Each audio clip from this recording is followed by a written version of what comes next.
Let's jump into the neurophysiology here. What happens in the brain when someone is defined as addicted? There's a section of the brain that's kind of tasked with reward valuation. So the neurotransmitter dopamine, which we've known for a long time, is very much involved in attention and reward. I think a lot of folks think that dopamine is a pleasure chemical or pleasure neurotransmitter, and it's actually not. It's really a neurotransmitter that tells the brain, "Ooh, that was good for survival. Do it again." Yeah. So you win a reward or you get an A on a test, dopamine says, "Oh, it wants to record the sequence of behavior and the cues to make sure that you get it again." Right? You find the nice food, your dopamine says, "Okay, that's where it's at," and it records the behavior that gets it. So that's what dopamine does. Yeah. What drugs of abuse do is they never miss. Every time we use a drug of abuse, dopamine happens. So the brain says, "Ooh, that was good, do it again." So it increases the salience or importance of that process. It remembers the cues, it remembers the drug dealer, the person you called, or how you got it, and it kind of locks it in. And every time you use it, dopamine happens. Now that's different than Cheetos. So if I find Cheetos, my brain records it. "Ooh, those were good, do it again." But once it's locked in, there's no more dopamine. So any type of reward, dopamine happens during the initial process. But once we've learned how to get that reward, there's no more dopamine. All right. So we see that in relationships, right? That early 3 months, like, oh my God, it's like sparks and everything, yeah, because it's new. But once you've learned flowers work or wear this tie, there's no more dopamine after that, right? Your brain has already recorded it. It knows how to do it. What drugs of abuse do, once you've learned how to get the drug, the dopamine doesn't stop.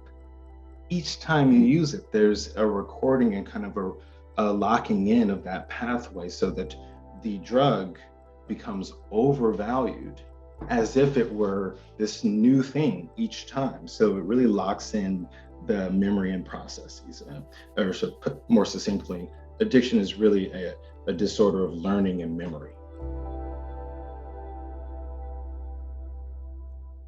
But let's talk about at the genetic level or the biological level. Are some people just more prone to become addicted than other people? One of the highly misunderstood things about addiction is it's a low percentage, right? So the number of people, if you give everyone lots of alcohol, lots of cocaine, 100 people, the percentage that will tip over towards compulsive use, meaning they will keep doing it despite negative consequences, is like 15, maybe 20%, depending on the substance. It's a relatively low percentage, right? So some people have the perspective that, oh, if you do opiates and you're prescribed it by the doctor, oh my God, you're going to become addicted. Or if you go out and do cocaine in college, you will become addicted. Well, it's really a small percentage of people that tip over towards that.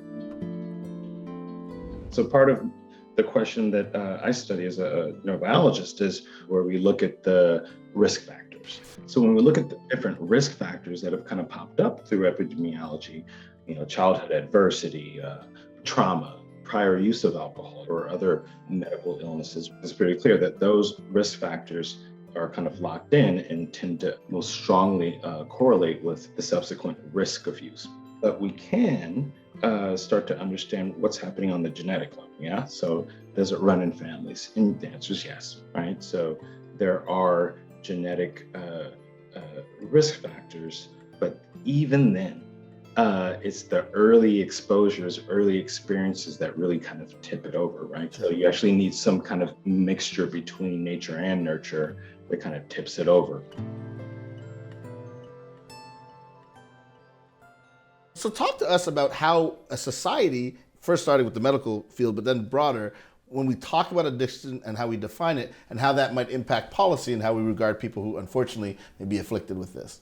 So if we look throughout the history, the version where we tend to medicalize addiction, that is, I think, an important leap where folks are starting to understand that addiction is a absence of control. A person's still responsible for the outcome, yeah, right. So if I can't control my stomach flu and it makes me ill. But if I, vomit on your shoe, I got to clean it up, right? So I'm still responsible for the outcome, but it's a lack of control by definition.